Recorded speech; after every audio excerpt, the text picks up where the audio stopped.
My name is Scarlett Martinez, and I never imagined that my sister's wedding would be the day I discovered the most devastating betrayal of my life. Standing in that elegant ballroom, watching Isabella refuse to serve me dinner, while our parents nodded approvingly, I thought the humiliation was the worst part. I was wrong. What happened next would shatter everything I believed about family loyalty and reveal a conspiracy that had been destroying my life for years.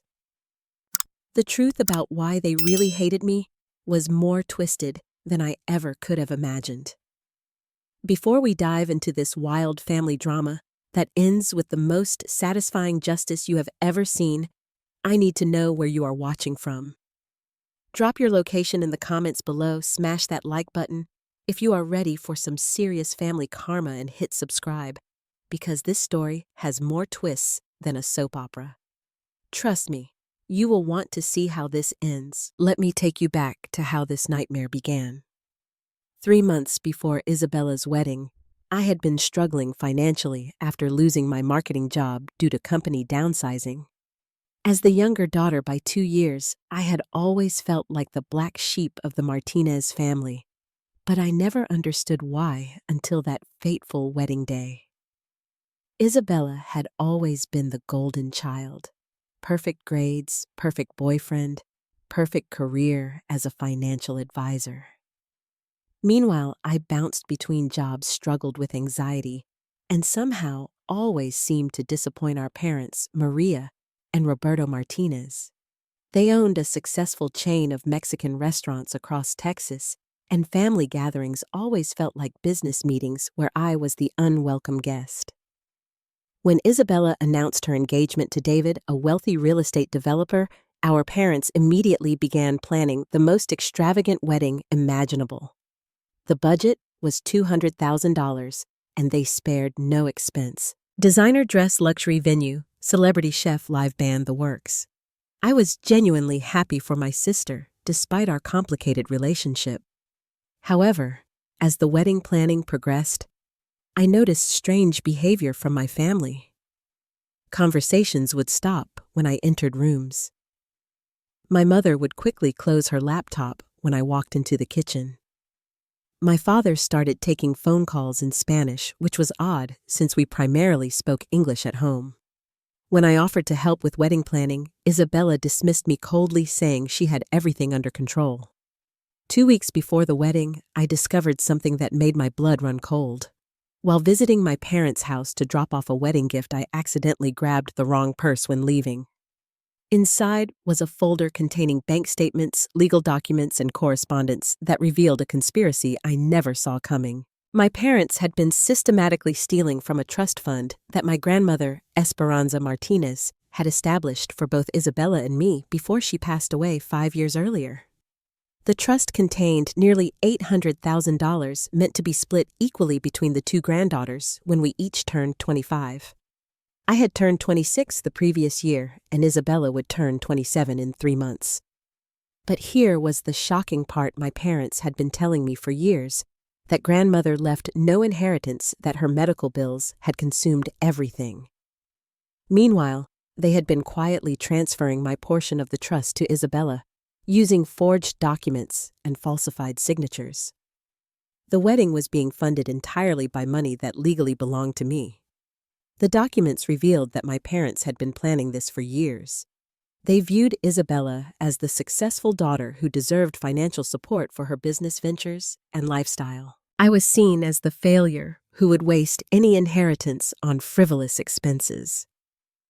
They had convinced themselves that they were protecting the family legacy by ensuring the money went to the right daughter. But the betrayal went deeper. My parents had actively sabotaged several job opportunities for me over the years. They had contacted employers with negative references, claiming I was unreliable and had substance abuse problems. They wanted to keep me dependent and struggling so I would never question the family finances or demand my inheritance. The most devastating discovery was a series of text messages between Isabella and our parents discussing how to handle me at the wedding. They planned to humiliate me publicly, hoping I would cause a scene and storm out, giving them justification to cut me off completely from the family. They wanted to paint me as unstable and undeserving, ensuring no one would believe me if I ever discovered the truth about the stolen inheritance. Reading those messages felt like being punched in the stomach repeatedly. My own family had been plotting against me for years, viewing me not as a daughter and sister, but as an obstacle to their perfect family image and financial plans. I spent the next 2 weeks in a daze trying to process this information while deciding how to respond. Part of me wanted to confront them immediately, but I realized I needed more evidence and a solid plan. I secretly photographed all the documents and began researching legal options. The wedding day arrived, and I attended despite knowing what they had planned. I wanted to see exactly how far they would go with their cruelty, and I needed witnesses to their behavior for my legal case. Walking into that wedding, knowing what I knew felt surreal. The venue was breathtaking, decorated with thousands of white roses and crystal chandeliers. Every detail screamed expensive, and now I understood exactly where the money had come from. My money. Isabella looked stunning in her custom designer gown, beaming as she greeted guests with David by her side. Our parents mingled with their friends and business associates, playing the role of proud, successful family owners. No one had any idea that behind their smiles lay one of the most calculated betrayals imaginable. I had strategically invited my best friend, Marcus Thompson, as my +1. Marcus worked as a private investigator and understood exactly what evidence I needed to build my case. He arrived early and discreetly positioned himself to record everything that was about to unfold. The ceremony proceeded beautifully, and I genuinely felt emotional watching Isabella exchange vows with David. Despite everything, she was still my sister, and part of me hoped that somehow this was all a misunderstanding that could be resolved without destroying our family. But then came the reception, and any hope I had for reconciliation evaporated completely. During cocktail hour, I approached Isabella to congratulate her and give her the wedding gift. I had carefully selected a beautiful handcrafted jewelry box from a local artisan. Her response was ice cold. "Oh, Scarlett, how nice that you actually showed up looking presentable for once," she said loudly, ensuring nearby guests could hear. "I was worried you might embarrass us with one of your typical fashion disasters." I forced a smile and extended the gift, but she waved it away dismissively. "Just put it with the others. I am sure it is lovely whatever it is." The dinner seating arrangement was the first clear sign of their planned humiliation. Despite being immediate family, I was seated at a table in the far corner with distant relatives I barely knew. Meanwhile, family friends and business associates occupied the premium tables near the bridal party. When dinner service began, something truly bizarre happened. The waitstaff served every table except mine. I watched as course after course was delivered to other guests while our table remained empty. Initially, I assumed it was a simple oversight, but as an hour passed and multiple courses were served elsewhere, it became clear this was intentional. I approached Isabella during a lull in the festivities to ask about the dinner situation. Her response was loud enough for half the reception to hear. "Oh, did you not get the memo? We had to make some last-minute budget cuts, and unfortunately, your table was affected. I am sure you understand being unemployed and all. Maybe you can grab something from the kitchen later if there are leftovers." The nearby guests looked uncomfortable, but no one said anything. My parents, who had been standing within earshot, simply nodded approvingly at Isabella's explanation. "We did tell you to eat before you came," my mother chimed in with a fake sympathetic tone. "We know money has been tight for you lately." The humiliation was complete and public, but Marcus was recording everything from across the room, capturing not just the audio, but the smug expressions on my family's faces as they executed their plan perfectly. But Isabella was not finished. During her maid of honor speech, she took another opportunity to humiliate me in front of the entire reception. "I want to thank my family for always supporting my dreams and helping me become the woman I am today," she began, her eyes finding mine in the crowd. Some people think success just happens, but it takes dedication, hard work, and making responsible choices. Not everyone in our family understands that, but thankfully, my parents taught me the value of perseverance and accountability.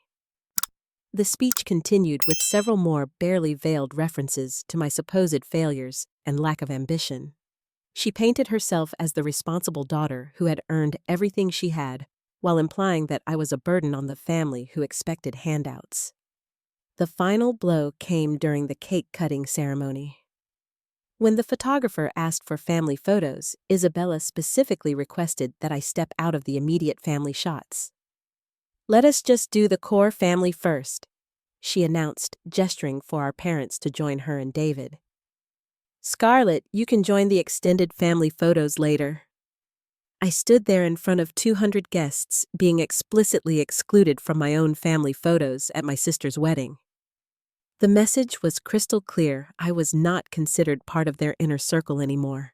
But what Isabella did not know was that her perfect plan to humiliate and isolate me had just provided me with irrefutable evidence of their coordinated cruelty. Marcus had captured everything, and several guests had approached him privately to express their shock at how I was being treated. More importantly, her speech about earning everything through hard work and responsible choices was about to become evidence in my lawsuit, proving that she knew the money was not rightfully hers. No one works hard enough to earn $400,000 in wedding funding from restaurant profits alone. As I left that wedding hungry, humiliated, and heartbroken, I had no idea that within 24 hours, I would begin the most satisfying revenge campaign of my lifetime. The truth was about to come out, and my family's perfect facade was about to crumble completely. The morning after the wedding, I woke up with a clarity I had never experienced before. The fog of confusion and self-doubt that had plagued me for years was gone, replaced by laser-focused determination. My family had made their choice, and now I would make mine. My first call was to Marcus, who had spent the night organizing all the evidence we had collected. His investigative background proved invaluable as he helped me understand exactly what legal violations my parents had committed and how to build the strongest possible case. "Scarlett, what they did to you goes beyond family drama," Marcus explained as we reviewed the documents over coffee. "This is criminal fraud, identity theft, and financial elder abuse of your grandmother's estate. The evidence is overwhelming, but we need to be strategic about how we proceed." He had researched the law firm that handled my grandmother's estate and discovered something interesting. The attorney who had overseen the trust, Patricia Williams, had recently left that firm to start her own practice specializing in elder abuse and estate fraud cases. She had a reputation for taking on powerful families and winning. "I think Patricia might be very interested in your case," Marcus suggested, "especially since she would have intimate knowledge of your grandmother's original intentions and the proper legal procedures for the trust." That afternoon, I called Patricia's office and was surprised when she agreed to see me immediately. Apparently, she had been suspicious about some irregularities in the Martinez family trust for months, but had not had enough evidence to investigate further. "Scarlett, I remember your grandmother very well," Patricia said as we sat in her modern downtown office. "Esperanza was adamant that both granddaughters should be treated equally. She specifically chose me as the estate attorney because she was concerned about your parents' favoritism toward Isabella. She wanted legal protection for your inheritance." Patricia explained that she had noticed discrepancies in the trust administration over the past 2 years, but had been blocked from investigating by her former law firm, which had business relationships with my parents' restaurant chain. Now, as an independent attorney, she was free to pursue the case aggressively. "What your parents did is not just civil fraud, it is criminal," she continued. "We are talking about felony charges, restitution, and potentially prison time. Are you prepared for this to destroy your family relationships permanently?" I thought about the humiliation at the wedding, the years of sabotage, and the systematic theft of my inheritance. They destroyed our family relationships when they decided to steal from me and treat me like garbage. I want justice." Patricia agreed to take my case on a contingency basis, meaning I would pay nothing unless we won. But she had a strategic suggestion that would maximize our chances of success. "We need more evidence and more allies," she explained. "I suspect your parents have been committing other financial crimes to fund their lifestyle and Isabella's wedding. We need to investigate their business practices and find others who have been harmed." Over the next 2 weeks, Marcus and Patricia launched a comprehensive investigation into my parents' business empire. What they discovered was staggering. The restaurant chain was built on a foundation of tax fraud, employee wage theft, and vendor manipulation that had been going on for over a decade. Our first major ally came from an unexpected source. Carmen Rodriguez had worked as the head accountant for Martinez Restaurants for 8 years, before being fired 6 months earlier for questioning financial irregularities. She had been afraid to speak out alone, but when Patricia contacted her with our evidence, she was eager to cooperate. "I have been waiting for someone to investigate your parents," Carmen told us during a secret meeting at Patricia's office. "They have been cooking the books for years, stealing employee tips, not paying proper wages, and hiding income from the IRS. I kept copies of everything because I knew someday this would catch up with them." Carmen's evidence was devastating. She had documentation of systematic wage theft affecting over 200 current and former employees, tax evasion schemes that had cheated the government out of hundreds of thousands in revenue, and vendor fraud that had bankrupted several small suppliers who trusted the Martinez family. But the most shocking revelation came when Carmen explained how they had been funding their lifestyle. "Your parents have been essentially running a Ponzi scheme," she explained. "They take investment money from wealthy friends and business associates, promising high returns from restaurant expansion plans that never actually happen. They use the investment money to fund their personal expenses, including Isabella's wedding, and then recruit new investors to pay back the old ones." This meant that dozens of their friends and business associates were unknowing victims of financial fraud. Many of the people who had attended Isabella's wedding eating food paid for with my stolen inheritance had also been robbed by my parents through fake investment schemes. Our second major ally emerged from Patricia's legal network.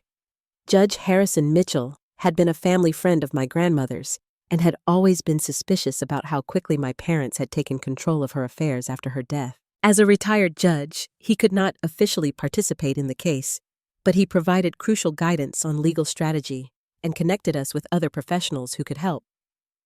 "Your grandmother specifically told me she was concerned about your parents' treatment of you," Judge Mitchell revealed during a private dinner with Patricia and me. "She asked me to keep an eye on the estate proceedings, but I was too trusting of the legal system. I should have intervened when you did not receive your inheritance." Judge Mitchell's connections proved invaluable. He introduced us to a forensic accountant who specialized in complex financial fraud cases, a private investigator who had worked on similar family betrayal cases, and a district attorney who was building a task force focused on white-collar crime in the Hispanic business community. By the end of the 3rd week, we had assembled a formidable team of professionals all working together to expose my family's crimes and ensure justice was served.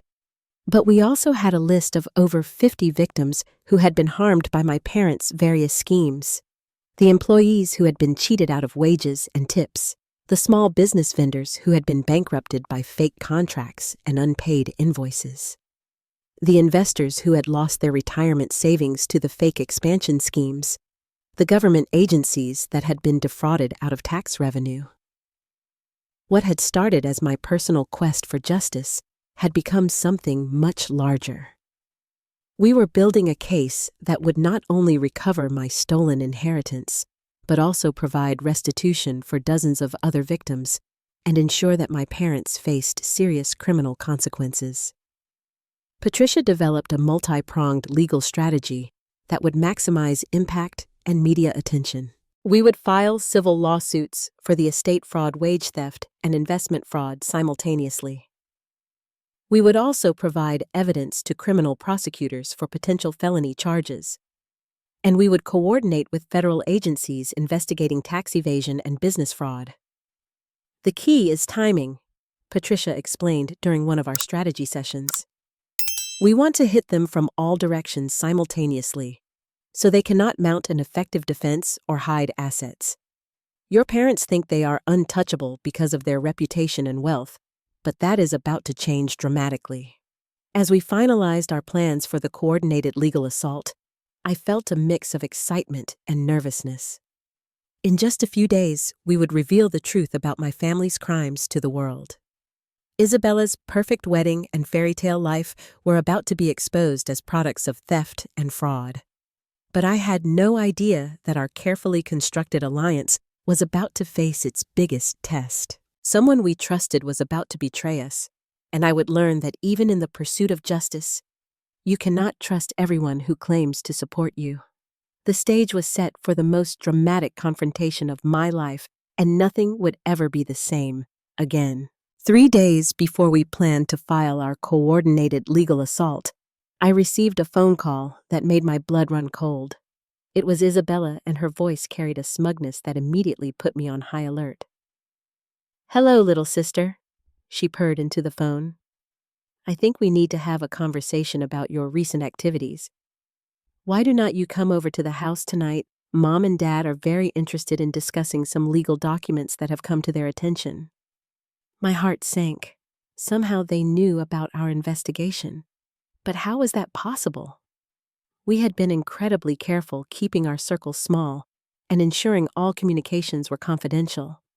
Only 5 people knew the full extent of our plans: myself, Marcus, Patricia Carmen, and Judge Mitchell. I immediately called Patricia, who was equally shocked by this development. "Someone has betrayed us," she said grimly. "We need to figure out who and how much they know before we proceed." That evening, I drove to my parents' house with Marcus following at a distance for security. The moment I walked through the front door, I knew we were in serious trouble.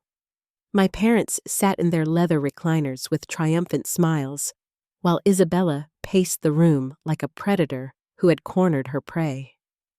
But the real shock came when I saw who was sitting on their couch: Carmen Rodriguez, our key witness and ally, holding a thick manila envelope and avoiding eye contact with me. "Surprise!" Isabella announced dramatically. "It turns out your little investigation team was not as secure as you thought. Carmen here has been keeping us informed of your every move for the past 2 weeks." The betrayal hit me like a physical blow. Carmen had provided us with the most damaging evidence against my parents, and now she was sitting in their living room like a welcomed guest. I felt sick to my stomach as the full implications became clear. "How could you do this?" I managed to whisper, staring at Carmen in disbelief.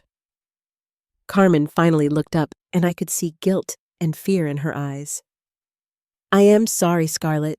They offered me my job back, plus a promotion and a raise. I have a family to support, and I could not risk being blacklisted from the restaurant industry. Your parents have connections everywhere." My father leaned forward with a satisfied grin. "You see, mija, this is what happens when you try to destroy your own family. People understand loyalty, even if you do not." Isabella opened the manila envelope and spread its contents across the coffee table. I recognized copies of all our legal documents, investigation notes, and strategic plans. Carmen had photographed everything and provided it to my parents, giving them weeks to prepare countermeasures. "We know about your lawyer, your private investigator, and your ridiculous accusations," my mother added coldly. "We also know about the other employees and vendors you have been contacting, trying to turn them against us." The worst part was realizing how thoroughly Carmen had betrayed our trust. She had not only provided information about our case, but had also sabotaged our evidence gathering. Several key witnesses we thought we could count on had suddenly become unavailable or hostile, and now I understood why. Isabella pulled out a thick legal document and slid it across the table toward me. "Here is what is going to happen. You are going to sign this agreement acknowledging that you have no claim to any family assets or inheritance. In return, we will not pursue criminal charges against you for harassment, extortion, and defamation. I stared at the document in shock. They were trying to turn the situation completely around, painting me as the criminal while protecting themselves. The agreement also included a non-disclosure clause that would prevent me from ever speaking publicly about our family disputes. "And if I refuse to sign?" I asked, though I already knew the answer. My father's expression hardened. "Then we destroy you completely. Carmen has provided us with evidence of your attempts to extort money from us through false accusations. We have recorded conversations of you threatening the family business. We will have you arrested, and you will spend years in prison while fighting charges you cannot afford to defend against." The room fell silent as I processed their ultimatum. Everything we had worked for over the past month was crumbling around me. Without Carmen's evidence and testimony, our case was significantly weakened. Worse, they now had what appeared to be evidence of wrongdoing on my part, thanks to her recordings of our strategy sessions taken out of context. Marcus was waiting outside, but I could not contact him without revealing his presence. Patricia knew nothing about this meeting and would not know to look for me if something went wrong. I felt completely alone and trapped. But then, Isabella made a crucial mistake. In her eagerness to gloat, she revealed information that she should not have known. "The funniest part is watching you think you were so clever with your investigation," she laughed. "Did you really think we would not notice when you started looking into our investment clients? Some of those people have been family friends for decades. They called us immediately when your lawyer started asking questions." This statement caught my attention because we had never investigated their investment clients.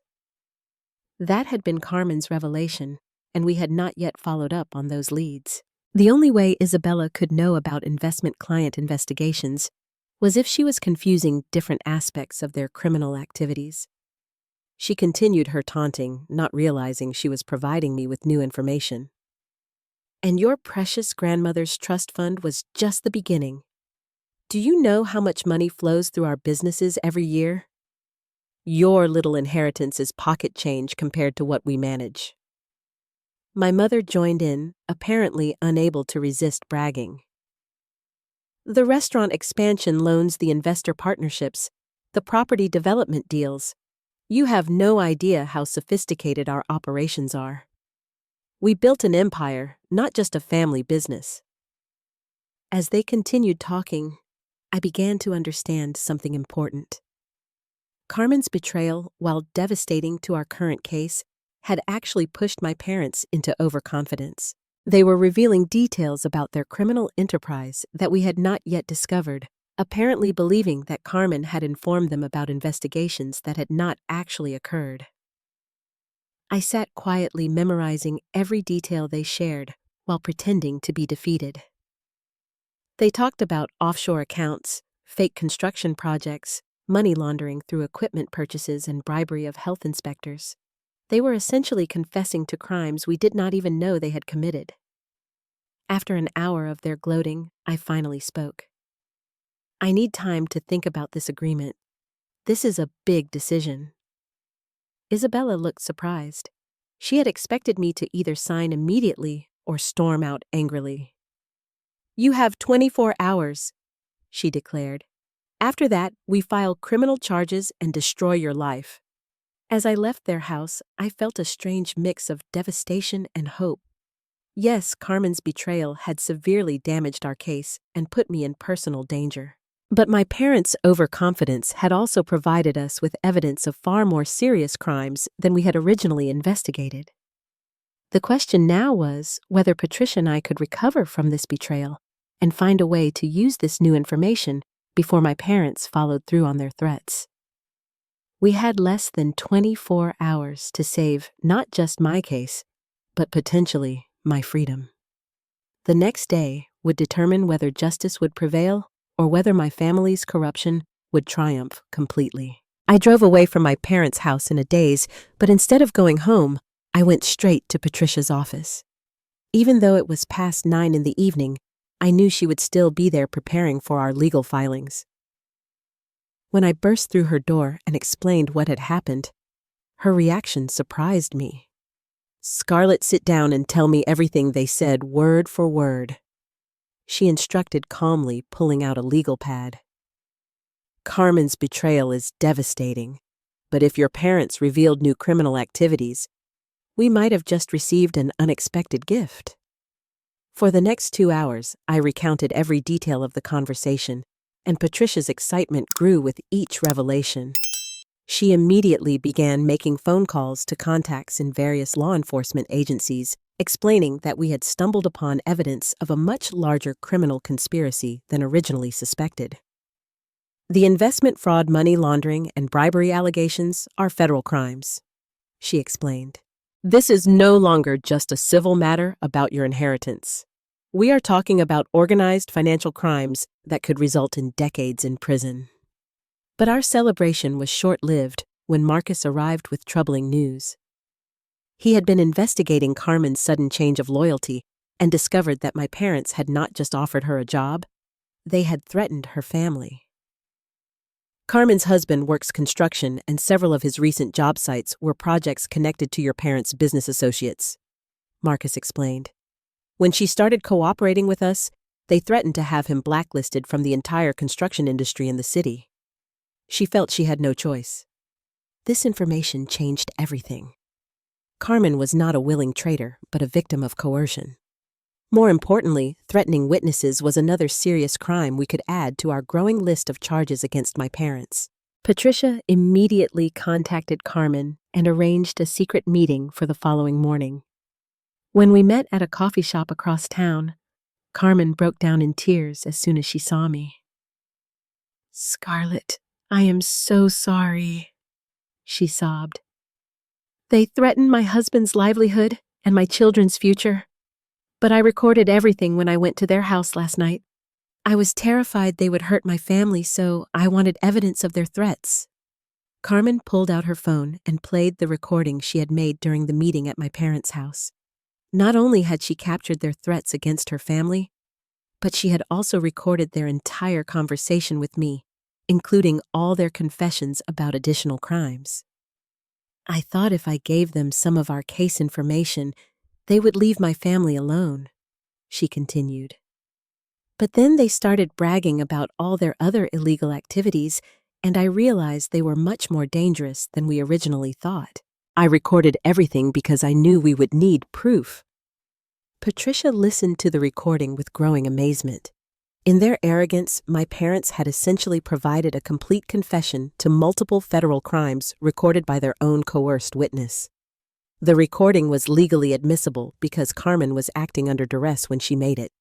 But the biggest surprise came when Carmen revealed that she had not been our only inside source. During her years working for my parents, she had developed relationships with several other employees who had been documenting their criminal activities independently. "There is a whole network of current and former employees who have been keeping records," she explained. "Everyone knew something illegal was happening, but nobody wanted to speak up alone. When they found out about our investigation, several people contacted me with evidence." Over the next few hours, Carmen introduced us to 5 additional witnesses, each with devastating evidence of my parents' crimes. Maria Santos, a former restaurant manager, had documentation of the systematic wage theft affecting hundreds of employees. Roberto Villa, a maintenance supervisor, had photographs and receipts proving the money laundering through fake equipment purchases. Linda Foster, a bookkeeper, had copies of the fraudulent tax documents and offshore account transfers. Most importantly, we met with David Kim, a former business partner who had discovered my parents' investment fraud scheme when they tried to recruit him as both an investor and a co-conspirator. David had been secretly working with federal investigators for months, building a case against my parents' broader criminal network.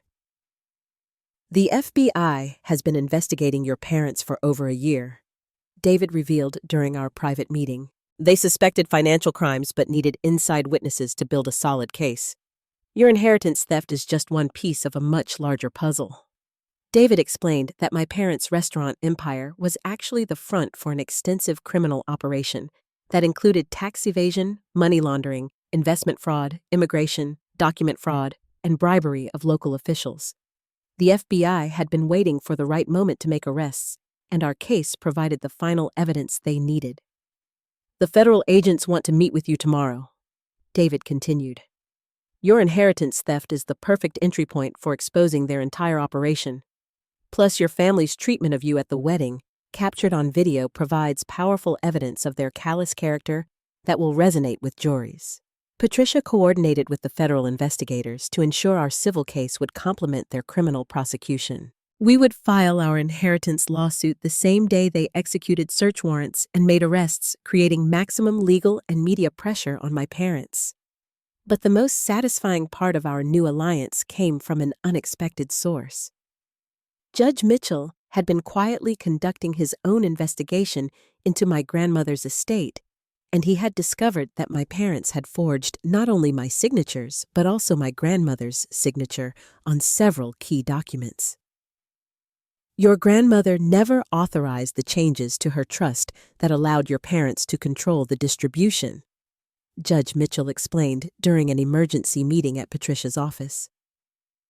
"I have the original documents with her authentic signature, and they clearly state that both granddaughters should receive their inheritance immediately upon turning 25.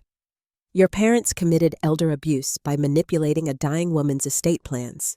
With this evidence, we now had proof that my parents had committed crimes against my grandmother as well as against me.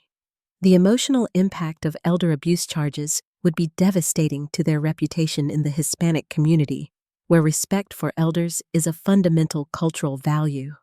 As we finalized our coordinated legal strategy, I felt a surge of confidence I had not experienced since this ordeal began.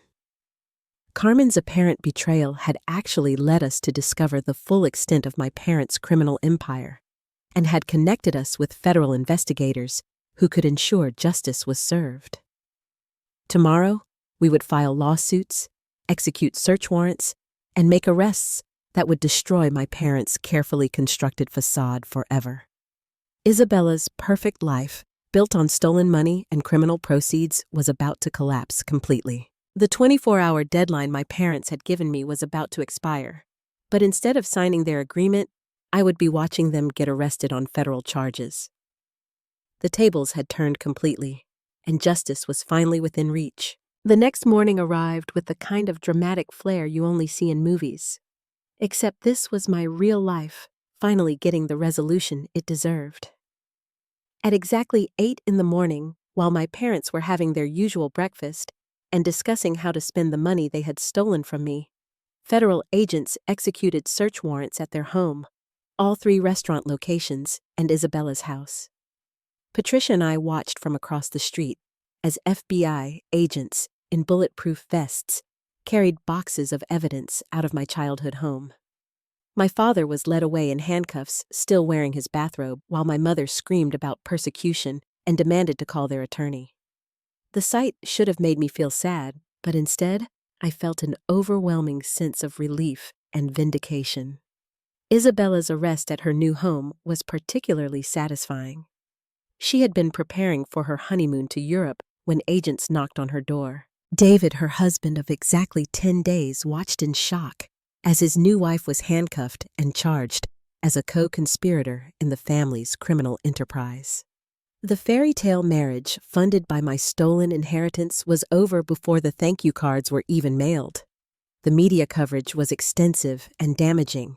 Local news stations ran stories about the prominent Hispanic business family arrested for fraud, tax evasion, and elder abuse. The restaurant chain that had been a symbol of immigrant success was revealed to be built on systematic crime and exploitation of vulnerable workers. But the most satisfying moment came when Patricia called me with news about the financial restitution. The federal seizure of my parents' assets had recovered not only my original $400,000 inheritance, but also years of accumulated interest and penalties. Additionally, the civil lawsuits resulted in punitive damages that brought my total recovery to over $1 million. More importantly, the criminal charges ensured that my parents and Isabella would face real consequences for their actions. My father received a sentence of 8 years in federal prison for orchestrating the fraud conspiracy. My mother got 5 years for her role in the elder abuse and money laundering. Isabella, as a newer participant, but still a willing co-conspirator, received 3 years plus restitution obligations. The restaurant employees who had been victimized by wage theft received a settlement fund of over $2 million distributed among nearly 300 current and former workers. The small business vendors who had been bankrupted by my parents' fake contracts received full restitution plus damages. The investors who had lost money to the Ponzi scheme recovered their initial investments plus interest. Judge Mitchell helped me establish a new charitable foundation using part of my settlement money to assist other families dealing with elder abuse and inheritance fraud. The Esperanza Martinez Foundation, named after my grandmother, provides legal assistance and emotional support to people fighting similar battles against family members who exploit vulnerable relatives. Carmen Rodriguez became one of my closest friends and eventually joined the foundation as our financial administrator. Her initial betrayal, which had seemed so devastating, actually led to the complete exposure of my family's crimes and ensured that justice was served. We learned that sometimes what appears to be the worst betrayal can ultimately lead to the best outcomes. Marcus continued working as a private investigator, but now specializes in family fraud cases. He helped us develop a network of attorneys, investigators, and counselors who assist people dealing with inheritance theft and family financial abuse. His experience with our case made him an expert in these complex situations.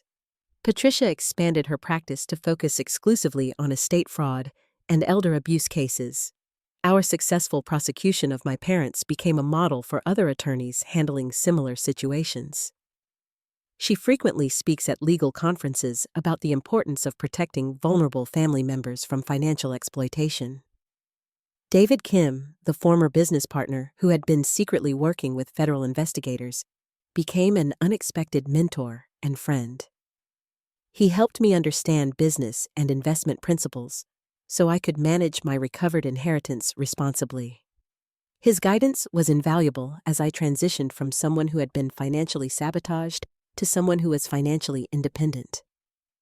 The most surprising outcome was the relationship I developed with David, Isabella's ex-husband. When the truth about the wedding funding came out, he immediately filed for annulment based on fraud. He had genuinely believed he was marrying into a successful, legitimate family business and was horrified to discover the criminal reality. "I fell in love with someone who never really existed," he told me during one of our conversations. Isabella presented herself as a hardworking professional who had earned her success when in reality she was living off stolen money and criminal proceeds. David and I became close friends, bonded by our shared experience of being deceived by my family. Eventually, our friendship grew into something deeper. 2 years after the trials concluded, we were married in a small ceremony attended by our chosen family of friends who had supported us through the legal battles. The irony was not lost on anyone that I ended up marrying the man my sister had trapped through fraud. But our relationship was built on honesty, mutual respect, and genuine love, rather than deception and stolen money. As I reflect on this entire experience, I realize that losing my original family led me to find something much more valuable, a chosen family of people who truly care about me and support my happiness. Carmen Marcus, Patricia Judge, Mitchell, David Kim, and my husband David became the family I never knew I needed. The restaurants were eventually sold to pay restitution to victims, and the proceeds funded community programs supporting immigrant workers' rights and financial literacy education. The Martinez name, once respected in our community, became associated with greed and betrayal. But from that destruction came resources that helped hundreds of other families avoid similar exploitation. My grandmother would have been proud to see that her money, which my parents tried to steal and waste on superficial displays of wealth, eventually funded programs that protected other vulnerable people from financial abuse. Her legacy lived on through the foundation and the legal precedents we established. The most important lesson I learned was that blood relationships mean nothing without genuine love, respect, and loyalty. The people who stood by me during my darkest moments, who helped me fight for justice, and who celebrated my victories, became my real family. They chose to love and support me, which made their relationships infinitely more valuable than the biological connections that had brought me only pain and betrayal. Today, as I watch David play with our newborn daughter in the backyard of the home we bought with my recovered inheritance, I feel grateful for every moment of that terrible journey. Without the wedding humiliation, I never would have discovered the theft. Without the theft discovery, the broader criminal enterprise would never have been exposed. Without exposing the crimes, hundreds of other victims would never have received justice. Sometimes, the worst betrayals in life are actually hidden blessings that redirect us toward our true purpose and authentic relationships. Now I want to hear from you. Have you ever experienced family betrayal that ultimately led to positive changes in your life? How did you find the strength to fight for justice when everyone around you seemed to support the people who were hurting you? Drop your experiences in the comments below, because your stories might help someone else who is facing a similar situation.